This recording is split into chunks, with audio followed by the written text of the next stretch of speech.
we're getting close to the very end of our program, and I wanted to thank everyone for being with us today. We've had some really interesting conversations from the specifics about this crisis to sort of the bigger picture of development finance. We've talked about debt and blended finance. We've talked about impact management. We've talked about inclusion. And so it's my pleasure now to welcome Sony Kapoor, who's the managing director of Redefine. And Sony always brings a fresh and honest perspective to things. And I've always appreciated his sort of frankness and the way he's able to hone in on what's important. And so, Sony, I wanted to invite you to sort of reflect on the event and share with us what have been sort of the three most interesting or surprising things from the event today that have stood out to you. Well, the one thing is kind of what's been missing, I think, and that's been, it's been mostly a positive picture. And in particular, the innovations we heard about both on the IT side in the last session and on healthcare. I mean, that's been surprising and fantastic, right? And those will have long-term positive consequences. We will end up with far more interconnected world. We will end up with a far better public healthcare system with loads of, last mile delivery, vaccine infrastructure, et cetera, which is fantastic.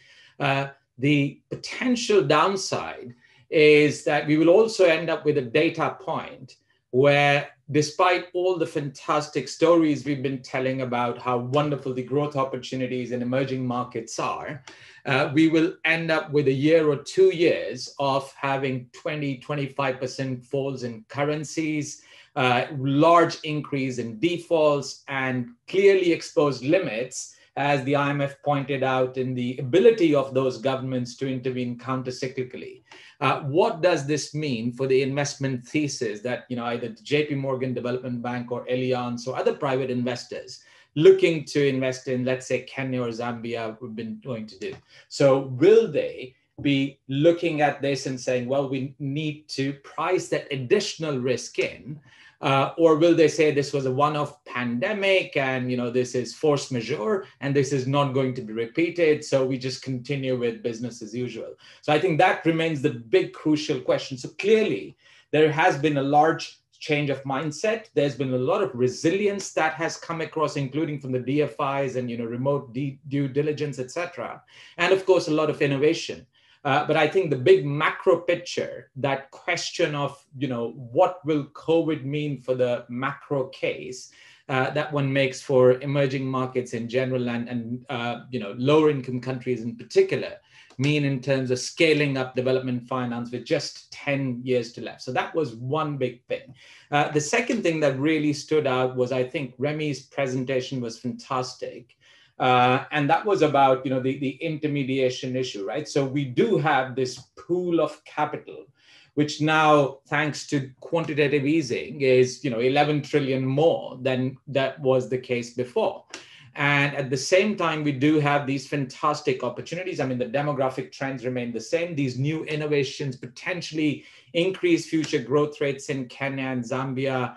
And of course, the fact that we've potentially reduced the cost of connecting the two through better IT and remote due diligence, et cetera. But if public development banks do operate as a coherent system, being able to connect on the ground presence with the big macro picture, the kind of work that only the World Bank can do or the large bilateral, multilateral development banks can do, working together with the private sector, then some of those intermediation challenges can be solved.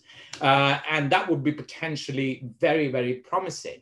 And if at least some of the QE money that is floating around being reinvested in the markets again and again can be diverted to the system of public development banks, in the same way that, for example, ECB funding is available to the European Investment Bank, and a number of countries, the central banks are able to offer credit lines to their development banks. But if one is able to do that globally, that would turn out to be absolutely fantastic. The third thing is, and again, I think Remy pointed this out, there's the quantity of finance which we've spoken about.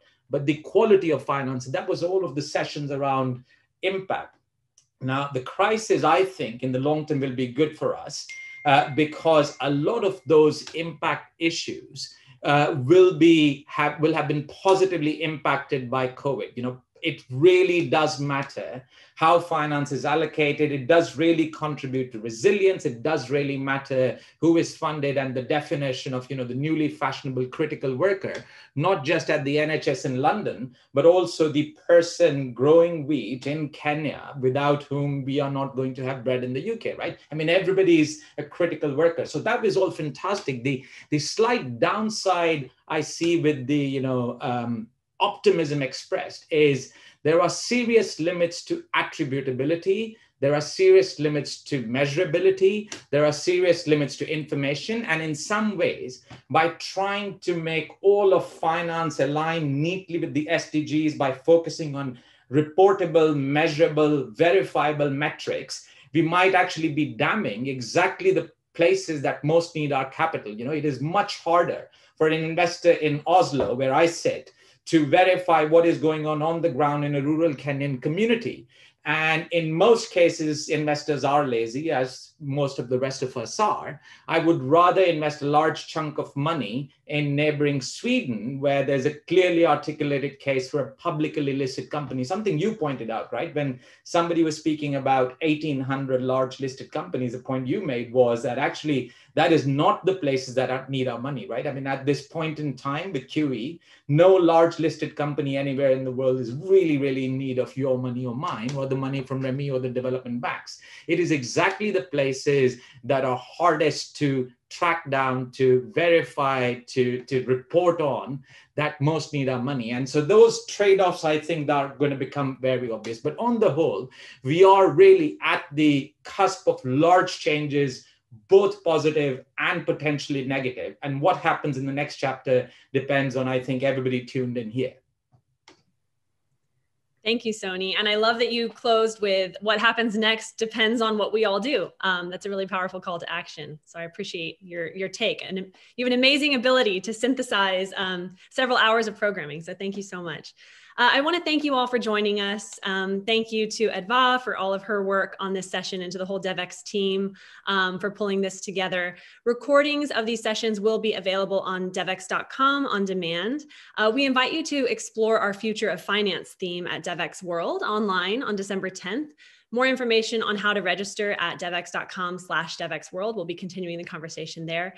Huge thanks to our partners, FinDev Canada, IDB Invest, and Microsoft for helping to make this event possible. And to all of you for your time and participation and the questions you asked. Even if we didn't get to them, I know that they will be informing our future coverage. I know Adva was taking close notes for her upcoming coverage of these issues. Finally, if you can fill out the post-event survey, it should pop up for you in a separate window. We would really appreciate your feedback. With that, we hope you all learned a lot. I know it's not quite the same convening virtually versus in person, but in addition to all that you learned, I hope that you have some ideas for connections you can make or actions you can take. And we look forward to following your progress in this space. Thank you. Thank you, everyone.